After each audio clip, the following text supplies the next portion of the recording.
Hello friend, সকাল সকাল ঘুম থেকে উঠে গেছি। আজকে হচ্ছে সোনামার স্কুলের প্রোগ্রাম হবে, তাই জন্য সকাল সকাল উঠে গেছি। উঠেই কাজকর্ম সেরে নিচ্ছিলাম। আর সেরে নিয়েই দেখো বোন চা করেছিল, চাটাই খাচ্ছিলাম। আর বোন চা করে নিয়েই রান্না বসিয়ে দিয়েছে। রান্না হয়ে যেতে বোন আর আমি ভাত খেয়ে নিচ্ছিলাম সোনামাকে নিয়ে স্কুলে যাব বলে। আর সোনামা, আমি আর বোন এই দেখো যাচ্ছি। সোনামাকে রেখে দিয়ে আবার বাড়িতে আসবো, বিকালেই যাব। আর বিকালেই দেখো স্কুলে চলে এসেছি, সোনামার স্কুলে। সোনামা এই যে কবিতা বলছে।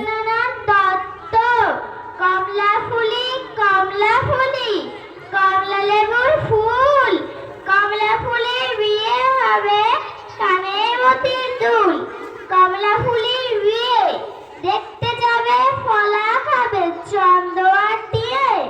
কোথায় থাকে কমলা ফুলির স্লেট আমার ঘর দিয়ে বলে দেখতে যাব।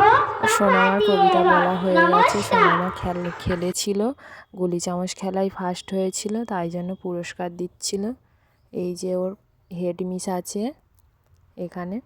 আর পুরস্কার নেওয়া হয়ে গেছে, এখানে নাচছিল। আমরা ভেবেছিলাম সোনামা স্টেজে উঠেই কাঁদবে, কিন্তু সোনামা ভালোই নেচেছে। তোমরা সবাই লাইক করো।